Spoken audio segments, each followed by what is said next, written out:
Bismillah. Dans une tribu, il y avait un petit garçon qui s'appelait Witump, c'est-à-dire ami. Witump aimait les fleurs et les oiseaux. Quand un insecte tombait sur le dos, il le remettait sur ses pattes. Quand une martre étouffait dans un piège, il délaçait le piège. Il caressait la peau rugueuse des rochers, parce que, disait-il, personne ne le faisait. Et sans doute était-il triste. Witump était heureux. Ses beaux yeux noirs brillaient. Son cœur était à l'aise dans sa poitrine.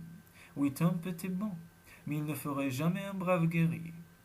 Un soir, il vint s'allonger sur le sable de la grève. Son père, à côté de lui, fumait le calumet en silence. Witump regardait le ciel, et plus particulièrement une petite étoile, très petite et très brillante. Pauvre ami, lui dit-il à voix basse, comme tu es loin, comme tu dois avoir froid, je voudrais te réchauffer sur mon cœur, car en vérité, tu me fais pitié. Ainsi parla l'enfant à l'étoile, et celle-ci entendit. Un autre soir, où l'enfant était seul sur la grève, elle descendit du ciel et l'emporta. Cela fit une si vive lumière que les gens furent éblouis et ne virent pas le petit garçon se débattre entre les bras de l'étoile. Ils se dirent simplement une étoile tombe et se sauvèrent pour n'être pas brûlés. Mais quand vint le matin, le père et la mère cherchèrent partout leur petit garçon et ne le trouvèrent pas. Tous ceux de la tribu le cherchèrent et ne le trouvèrent pas. Puis toutes les tribus du voisinage cherchèrent et ne le trouvèrent pas. Alors les gens se lassèrent et dirent qu'il avait été mangé par une bête féroce. Et ils l'oublièrent.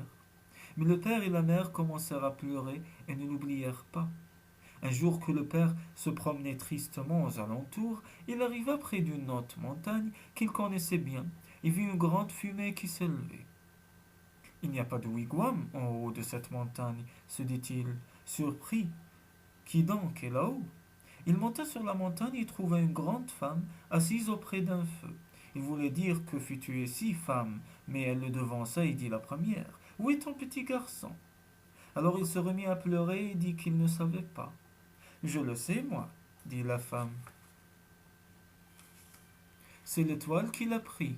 Il lui parlait doucement et elle le trouvait gentil. Mais les étoiles ne connaissent rien aux enfants des hommes. Maintenant, elle ne sait pas qu'en faire.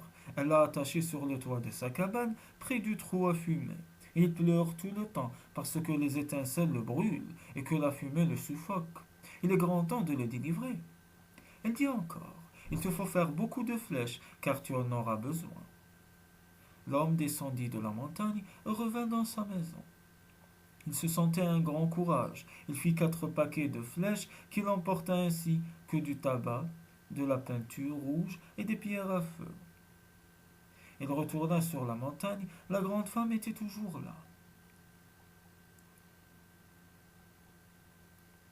Elle lui dit, tire toutes tes flèches contre le ciel. Il banda son arc et commença de tirer. La première flèche se planta juste au bord du trou à travers le ciel et demeura là. La seconde se planta juste dans la queue de la première et chacune des autres dans la queue de celle qui la précédait. Quand il eut tiré pendant 3 jours, cela fit comme une longue corde qui tombait presque à ses pieds. La grande femme dit, monte dans le ciel par cette corde, et là-haut, quelqu'un t'aidera, car il faut délivrer le doux petit garçon aux yeux noirs. L'Indien escalada le chemin des flèches et se hissa par le trou à travers le ciel. Là, il voyait les étoiles à l'envers, c'est-à-dire que leur wigwam était posé sur la voûte du ciel, qui est transparente comme la glace. Quand les étoiles rentrent chez elles à la nuit, leurs wigwams sont éclairés. C'est cette lumière que les Indiens voient à travers la voûte claire. À peine le père eut-il posé le pied de l'autre côté du ciel qu'il rencontra une seconde femme, tout à fait pareille à la première, qui lui dit, le doux petit garçon qui aime tout le monde est près de mourir. Il pleure sans arrêt, car son corps brûle. Il faut tailler une pièce de bois à sa ressemblance, et surtout qu'elle ne cesse de pleurer. L'homme prit donc un morceau de sapin, un de saule, un de cyprès, un de cèdre rouge et un de cèdre jaune. Et dans chacun, il tailla une image de son fils. Puis, rassemblant des brindilles et des baliveaux, il édifia un grand bûcher et y mit le feu. Il suspendit d'abord au-dessus de ce feu l'image de sapin. Les étincelles la brûlaient et elle se mit à crier. Puis au bout d'un moment, elle s'arrêta. Il attisa le feu afin qu'une gerbe d'étincelles s'élevât, mais l'image ne reprit pas ses cris. Il mit donc à sa place celle de saule, puis celle de cyprès, puis celle de cèdre rouge. Chacune s'arrêtait de pleurer après un court instant. Celle de cèdre jaune ne s'arrêta pas. C'est donc celle-là qui l'emporta.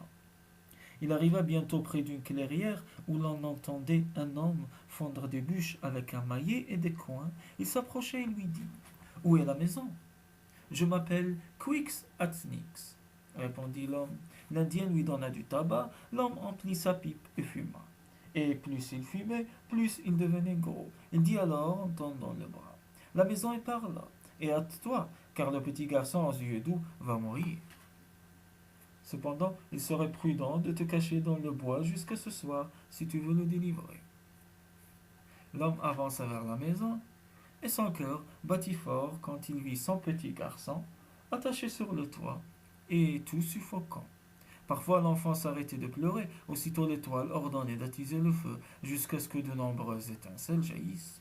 De tous ceux qui ont raconté cette histoire, personne n'a jamais pu dire pourquoi l'étoile faisait cela, car d'habitude les étoiles ne sont pas méchantes. Lorsque tout le monde fut endormi, l'Indien monta sur le toit et détacha son fils. En reconnaissant son père, Witump allait pousser des cris de joie, mais son père lui imposa doucement silence. L'Indien attacha l'image de cèdre à la place de son fils et, prenant celui-ci sur son dos, l'emporta en toute hâte. Quand vint le matin, l'étoile commanda à ses serviteurs d'attiser le feu. La fumée et les étincelles s'élevèrent par le trou à fumer, et l'image de cèdre se mit à pleurer. Mais au bout d'un temps assez long, elle cessa, car après tout, ce n'était qu'un morceau de bois. L'étoile eut un soupçon. Elle envoya un de ses hommes sur le toit. Celui-ci revint bientôt en disant: Il n'y a plus là-haut de garçon, c'est un bâton sculpté. Alors l'étoile appela tous les siens et se lança avec eux à la poursuite des fugitifs. L'homme entendit venir cette grande troupe et ne cessa point de courir, mais jeta derrière lui du tabac, puis des pierres à feu, puis de la peinture. Les gens de l'étoile s'arrêtaient pour les ramasser. Ils reniflaient le tabac, considéraient les pierres dont ils ignoraient l'emploi. Ils se mettaient de la peinture sur le visage. Cela les retardait. Cependant, bientôt ils furent derrière lui de nouveau. Quix Atznix apparut alors. Donne-moi du tabac, vite, ordonna-t-il. L'Indien lui lança tout le tabac qui lui restait. Quix Atznix se mit à fumer, et plus il fumait, plus il enflait si bien qu'il boucha le chemin et que les gens de l'étoile ne purent plus passer. Witump et son père avaient atteint pendant ce temps le trou à travers le ciel. Ils dégringolèrent sur la terre le long de la corde de flèche, puis l'Indien tira fort sur la dernière et toutes retombèrent à ses pieds. Ainsi, il n'y eut plus de chemin vers le ciel. Nous veillerons bien soigneusement sur cet enfant, dit le père, en le ramenant au wigwam, afin que nulle étoile ne nous le vole désormais. Et toi, fils, petit ami de tous, cesseras-tu de faire ton malheur en voulant le bien des autres? J'essaierai, dit le petit garçon aux yeux tendres. Mais celui qui a goûté de l'aventure peut-il demeurer au coin du feu? Et celui qui veut faire le bien, le danger le rebute-t-il?